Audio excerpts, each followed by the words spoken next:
Yo, what's going on? This Goes On MP back with another episode of Back with the First Goes On episode podcast of 2018, and we're introducing our newest piece of content, the 24-hour music review. Well, the 24-hour music review is basically just us listening to a project thoroughly within the 24-hour period. So, for instance, say if a mixtape drops at 12 a.m. Monday morning, we're going to listen to it thoroughly to 12 a.m. Tuesday morning. Nothing more, nothing less. Nothing more, nothing less. We aren't going to have any outside influences. We ain't going to be able to listen to anything else during that period of time. Our main focus will be that one project. So, say I wake up, I go to the gym, I'm going to listen to the tape. I go to work, I'm going to listen to the tape. On my lunch, when I get off, I'm going to listen to it a couple more times. And I'm really just going to get a general feel of the tape. I'm not going to go too deep into all of the nuances of what makes this mixtape pop and shit like that, because I'm not a music critic. I'm not a music student. I don't know the ins and outs, all these theories and logic that comes with music.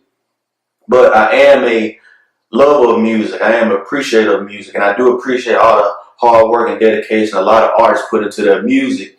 And, we just want to recognize a lot of these tapes, because a lot of time and effort goes to these tapes. And I feel like these people should really be recognized. So I got my notes. I'm going to be reading from them, so if y'all see me look off and up, that's me reading these notes. And this, I didn't want to freestyle about this mixtape because it's so much that I could have said, and I got to condense it in a small amount of time, because I ain't going to front. This is a dope-ass mixtape. Like, this mixtape is hard as hell. One of the best mixtapes I heard in a minute. And that ain't really just talking shit. That's just really me staying fact, because, being from Mississippi, there's a lot of dope artists in Mississippi, and there's a lot of bullshit artists in Mississippi. But it seems like those bullshit artists seem to come out with music way faster than a lot of these other artists. But when I finally get a chance to listen to something that's good, listen to something that sounds like it's quality, I really want to take the time and appreciate that. And we just got to shout out Milli Montana for this amazing piece of work that he decided to give us. So, let's get into it.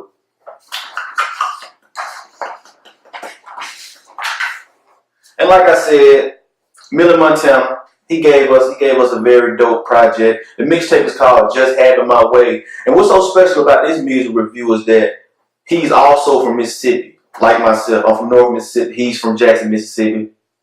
And it's very dope that life can come full circle in this type of way. So, like I said, the mixtape is called Just Having My Way. It's from Jackson, Mississippi's very own Milli Montana, a.k.a. Boss Man Montana. It's his fifth full-length project. It's really his sixth if you want to count his joint project with Parkway D. It's hosted by DJ Young Sean and DJ Scream. And like I said, the title is called Just Having My Way. And that's a very true statement with this mixtape, because all through it, he was having his way on this shit. Top and bottom, he was really doing this thing. And I actually enjoy listening to this. The tape is 15 tracks long. And it doesn't overstay the welcome at all. Like, I really enjoy listening to this tape. And a lot of times, in my opinion, anything over 12 tracks is kind of lengthy to me. But this one really, it really pulled me in. It really made me enjoy it. Now, one point was I like, man, I'm really ready for this shit to be over with. That wasn't the case with this tape. So, like I said, it pulls you in. But let's go ahead and get to it. Let's start by talking about the production on this tape. It's so much I can say about the production on this tape. This shit is crazy. Beats. Some of the hardest beats I heard in a minute. Some of the most diverse beats I heard in a minute. And we got, let me shout out these producers, because the producer is just as much important as the artist, and they deserve just as much, if not more, credit than the artist. Because I'm not even gonna say more, because in this situation, the producer and Montana was going hand in hand. Like, he was going to war with every beat. And he was coming out on top. But it really showed his range as an artist and his ability to adapt to any different sound. So, let me shout out these producers. We got Young Tego, Tim May, Drum Dummy, DJ Swift, Savion Beats, Teeny Beats, Ryder Sosa. We got legendary Hershey Black, and Memphis Got the Money Bag. And Young Tego, he produced some of my favorite songs on this album. He produced, He produced Myself. He produced the intro. And he produced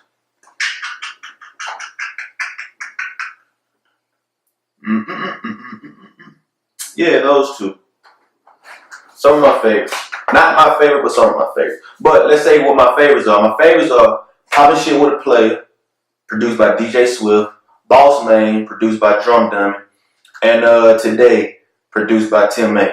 So, like I said, very solid list of producers. And they really showed their ass on this tape. They brought their A game. Montana had no problem adapting to their sound. And this brings us to the lyrics and flow category.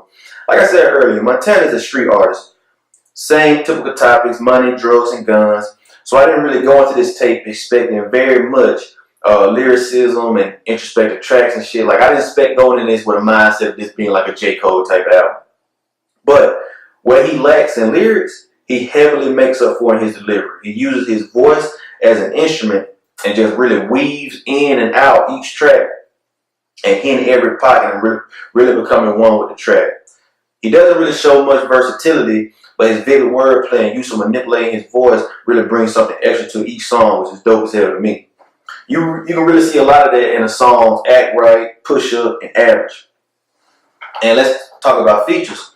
He got a very solid features list. And like I said, it's 15 tracks long. He only got 5 features, so he really takes up the bulk of the project. But the features that he do have, they really stood their ground. And what I like about this is he really stayed in the community of Mississippi. He really got Mississippi features. He wasn't one of those guys that were like, nah, I'm going to go give me an Atlanta artist. I'm going to go give me a Houston artist. He kept it at home because this is how I feel. One win, we all win. Why not do it for the home team? And he did it for the home team. So, his features, very solid. They all held their own. I love what Parkway D brought to the table on 1017. I love what Mohead Mike brought to myself. And salute to Turn Up Tees and 200 and Parkway, man. Y'all really showed out on this tape, too.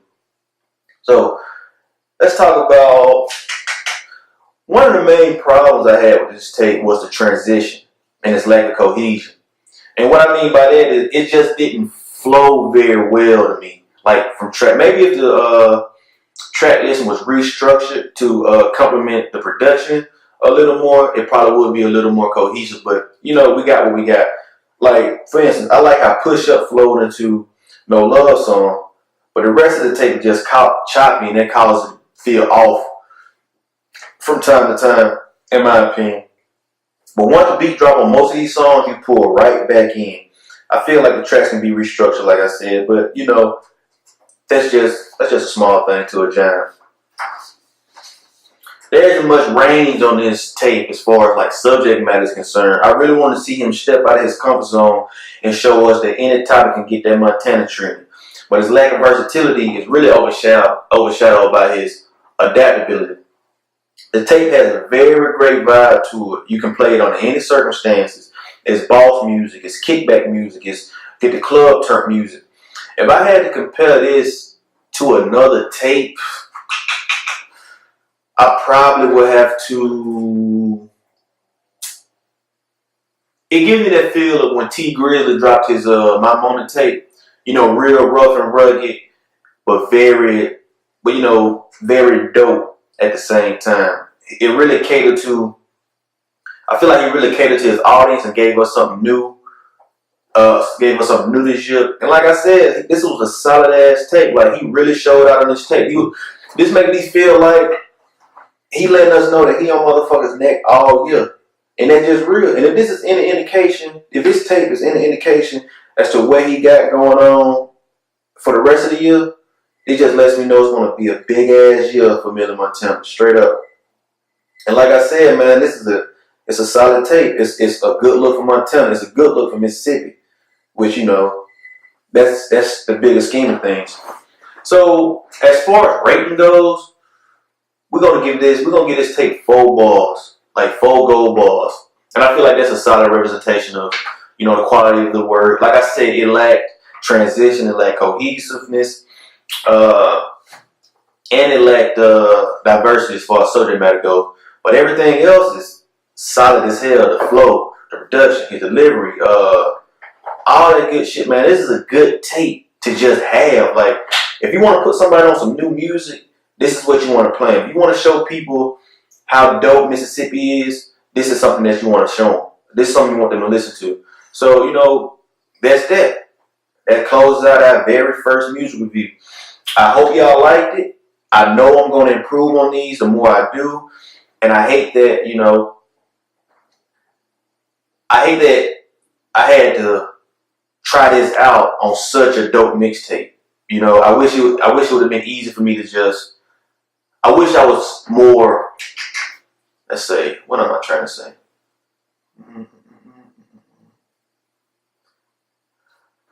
I wish I was a lot better at this than I am. But, you know, practice make perfect and perfect make paper. That's how we're looking at this moving forward. So, what I need y'all to go do now is go download that tape. Go to Spinrilla. It's already on the popular page. So, just look for Milli Montana, Having My Way. And let me know what y'all think. Let me know if y'all feel like I was wrong. Let me know if y'all feel like I was right. So, at this time of closing this review, it had over 3,000 downloads, 7,000 streams, 90,000 views, and it's only going up. I can only imagine what that number is right now. So, like I said, this is definitely a good look for Montana, and it's definitely a major good look for Mississippi. And I'll be placing this review on YouTube, so the link will be dropped. The link to this will be dropped in the down. The link to the mixtape will be dropped in the description as well. Like, subscribe, and all that good stuff. And if you have any music you want to go on to review, to listen to, check out our contact info. That'll be below as well. And send us some shit and let us know what's up. This closes out our first music review for 2018, and I hope y'all enjoyed it. And remember that you have the power to change your life for the better, and all you have to do is decide to win. It's to give black excellence, so be excellent. Goes on out.